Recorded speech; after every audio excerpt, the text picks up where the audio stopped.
feeling like I'm Akademiks. Can't Lie, man. This is bad.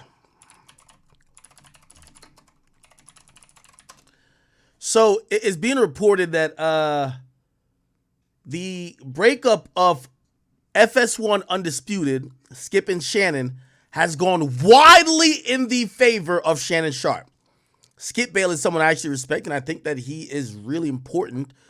Really, in all these shows, I felt like First Take would have been what it was without him, even on Undisputed. You need the person to hate. Let me tell you how all this shit goes. You see all these motherfuckers who claim that Akademiks is the most hated. Where all these dick sucking ass bitch ass niggas run to when they want really a good ass, like they want to go really viral. They come to me. You feel what I'm saying? So it's like, because I don't mind playing the bad guy. If in this entertainment shit, you always have to have someone down to play the bad guy. That's why I think Skip is criminally underrated. He plays the bad guy. He's the hater. He's going to hate on LeBron. He's going to dick ride Tim Tebow. Dick ride, like, you know what I mean, Tom Brady. He's going to hate on everybody the culture likes, right? Him and Shannon Sharp were great. Him and Stephen A were great. But ever since Shannon Sharp left, Shannon Sharp been going crazy with Uncle Shay Shay Show, Nightcap with him and, of course, Chad Johnson. And he's been on First Take every now and then. They said the Undisputed, though, recently has only averaged 50,000 viewers on Tuesday. And it's historically bad numbers because on the same day, First Take averaged 486,000 viewers with Shannon Sharp. Essentially what they're saying is that Shannon Sharp, his move, by the way, First Take has always averaged like, high 300s or even 400s, depending on who's there. So it looks like First Take is continuing to go good, but they're saying that FS1, a show that, he left ESPN for, and I'm talking about Skip, ever since Shannon left, that shit is going down, down, down, down, down, okay? Apparently, it's one of their least watched shows of all time. And now it's going to be speculated, well, what's going to happen? And if in FS1, they try to get 3 different hosts to, come do the show with Skip. They have supposedly Lil Wayne who comes in at times. Here's the thing. We don't see any good debates from FS1 anymore. And you know why? Remember what I said. That guy, Skip Bayless, is the bad guy. You need someone with a strong opinion or someone who has an affinity or who likes someone else that he hates. For example, Shannon loves LeBron. He hates LeBron. So that was always going to make for spirited debates. These days, it's less than debates about things that are spirited that are less. It's more like they'll have like Keyshawn Johnson or they'll have Richard Sherman, and those guys are just giving their expertise as analysts more than they're arguing as spirited personalities. And that's the problem, if you ask me.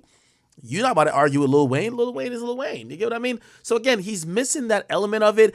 And what makes him good by him being the bad guy, we're not using. Nobody wants to hear the X's and O's of this shit. This is First Take. This is like drama filled. This is like Jerry Springer almost damn near. You know what I mean? Like this is Zeus without fighting. So again, when we can't get those debates, we have seen Skip less and less in the news feed, less and less in the clicks. And it kind of equates to the viewership now. Nobody ain't watching him right now. So what he really need to do, and I ain't gonna lie to you, if Skip forced out Shannon Sharp, he was fucking wrong. I don't know if they couldn't get along personally. I know he did disrespect Shannon Sharp on air before when he said, man, put your fucking glasses on, or he said whatever he said to Shannon. He should have apologized to Shannon because him and Shannon, they were steamrolling shit. And I think Skip's ego is now going to place this show in an interesting place as this year goes on, because put it like this is how TV works. With about half a million people who, usually on average, if you're watching that early in the morning from 10 a.m. or something like that, you're probably about age, on average, you're in that like 25 to 45 category or 25 to 65 category. They can sell a lot of ads, make a lot of money. When you're averaging the show with 500,000 people watching, you can still do a lot, okay? Even though these days those numbers don't even look too crazy like that when you give the you think about like how streaming does. Like, I mean, currently on here now, how much we have? We don't got too much. We got 3,000 on that channel. We got 11,000 on the King Akademiks. How much we have on Rumble right now? Yeah, we have 4,000 on Rumble. Yeah, so yeah, we got about we got about like 20,000 people watching here, right? Which obviously clearly isn't 486,000 people watching concurrently, but still like, shit, if we got 20,000 and Skip Bayless only getting 50,000, what the fuck? You know what I mean? That just comes down to an ad game where, like, you know, like, put like this, all the places we stream to get the 20,000, they're not going to pay 1,000th as much as they would pay for the 50,000 on Fox. And you know why? Because Fox has, you know, anyway, long story about ad selling and shit like that. Anyway, the point of what I'm trying to say is that it's going to come to a crossroads eventually. They're going to tell Skip Bayless within the next year, hey, check this out. Brother, you're good, but we could do two things. We could either kill the show completely, fuck the debate show, we'll give you your own show. I think people will listen to Skip for his rants. Unless he has a good buffer that they'll listen to him for his debates. He's good at debates, but they, you know, good at debates and in terms of being so delusional, it's always entertaining. And I'm not saying he's wrong all the time. I'm just saying that, like, that's why he's great. They're either going to have to find a perfect match for him. It can't be that this whole little rotating three, it's not going to work, and Wayne, it's not going to work. They got to figure that out, or they're going to have to say, yo, we're just going to give you a solo show like how we do Colin Cowherd. And the numbers are there. Where it says 50,000 viewers, you just, let's not think in terms of dollar amount. 50,000 viewers is 1/10 the audience of ESPN First Take, and that's supposed to be the competitor.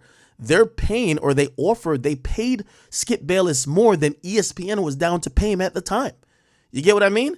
And if you listen to his story, arguably he says not really, but he says he also left because of like this producer he was really indebted to that came over here to start some new shit. But regardless, hey, if you're doing 1/10 of your competition, you're just not in the league of the competition, which means if you're getting paid the same that your competition would pay you, that's doing 10 times better than you, they're going to have to cut your paycheck. So they're going to either have to cut his paycheck, fire him, or they're going to have to give him a different format. I think he's going to get a different format. I think they appreciate him over there. I think whoever made that decision to say, get Shannon the fuck out of there, I believe that person was ill-informed. They thought pair Skip Bayless with anybody of color with a loud voice and we'll get the same result. That is clearly not true. I haven't been able to get through one segment with all the new guys. And also Skip speaks less. Like we're there for Skip's ignorance. Like, to be honest, I haven't even seen niggas hate on LeBron in the last, like, I used to go to watch Skip hate on LeBron. Like, LeBron recently, like, he overcame like a 19-point deficit in the fourth. I used to go to watch like sports ESPN First Take when he was him and Stephen A. I would go there for him to say, yo, LeBron's still not clutch.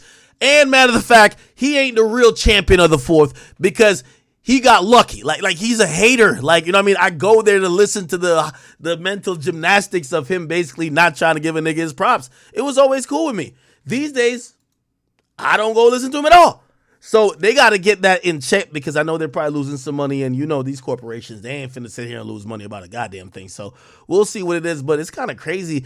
Apparently, you know, if you're wondering how much the numbers fell, it used to be like in the 300,000s, right? So ESPN First Take would be like 400. You'd have Undisputed like 300 and something thousand. That's not the case anymore. Somebody said Shannon just moved on. There was no problem. Cap. Nigga, he literally pretty much said it. Yo, he was forced out. It wasn't by his choice. He did not just move on. He did move on, obviously, by his choice. But after, he got forced out. Yeah. P-Money, I see you. Okay, all right.